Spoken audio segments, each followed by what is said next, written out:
سلطان صلاح الدین ایوبی. سلطان صلاح الدین ایوبی تاریخ اسلام بلکہ تاریخ عالم کے مشہور ترین فاتحین اور حکمرانوں میں سے ایک ہیں.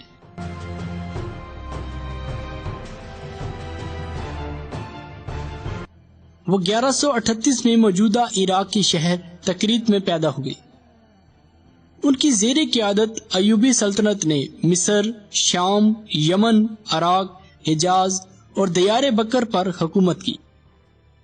صلاح الدین ایوبی کو بہادری، فیاضی، حسن خلق، سخاوت اور بردباری کے باعث نہ صرف مسلمان بلکہ عیسائی بھی عزت کی نگاہ سے دیکھتے ہیں.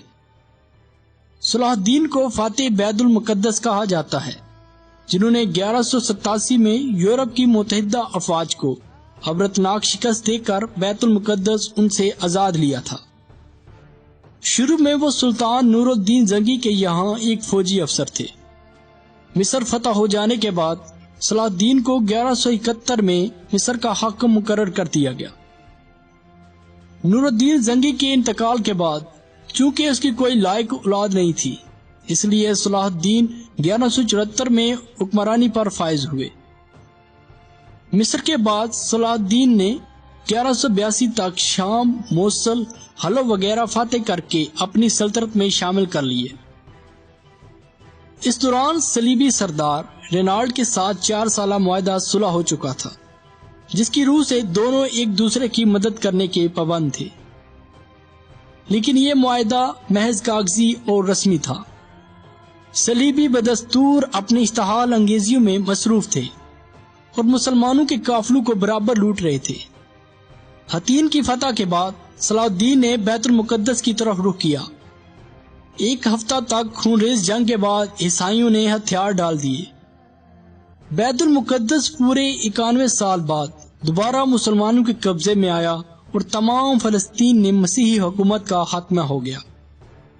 پھر تقریباً 761 سال مسلسل مسلمانوں کا قبضہ رہا. بیت المقدس کی فتح صلاح الدین ایوبی کا عظیم الشان کارنامہ تھا. جب بیت المقدس پر قبضے کی خبر یورپ پہنچی تو سارے یورپ میں کہرام مچ گیا. ہر طرف لڑائی کی تیاریاں ہونے لگی.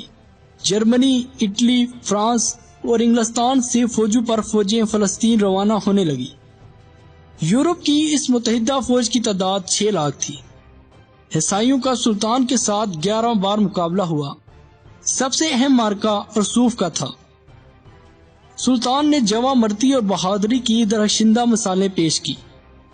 جب فتح کی کوئی امید باقی نہ رہی تو صلیبیوں نے صلح کی درخواست کی. فراکین میں معاہدہ صلح ہوا، جس کی روح سے تیسری صلیبی جنگ کا خاتمہ ہوا.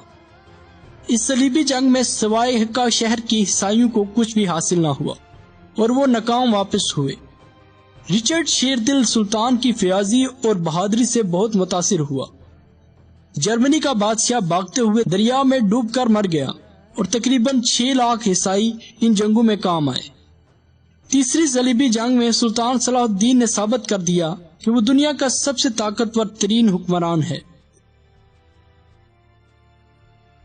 1187 میں عیسائیوں کے صلیبی سردار رینالڈ نے یہ جسارت کی کہ بہت سے دیگر عیسائی امرا کے ساتھ مدینہ منورہ پر حملے کی غرض سے حجاز مقدس پر حملہ آور ہوا.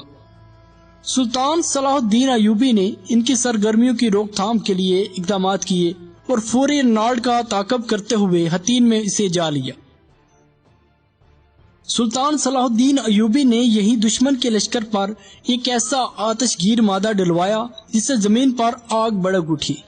چنانچہ 1187 کو حطین کے مقام پر تاریخ کی خوفناک ترین جنگ کا آغاز ہوا.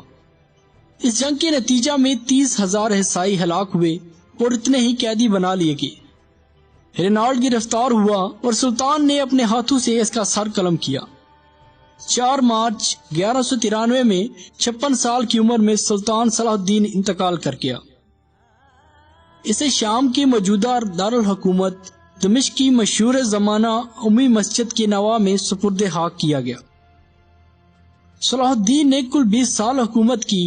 ایک انگریز مورخ لین پول نے بھی سلطان کی بڑی تعریف کی اور لکھتا ہے اس نے عوام سے محبت اور ان کے معاملات میں دلچسپی لے کر ہر دل عزیزی کی دولت کمائی. اپنا خزانہ اس نے حلق خدا کی خدمت میں صرف کیا۔ دیکھا گیا کہ اس کے ذاتی خزانے میں اپنی تجہیز و تدفین کے لیے بھی ناکافی رقم تھی۔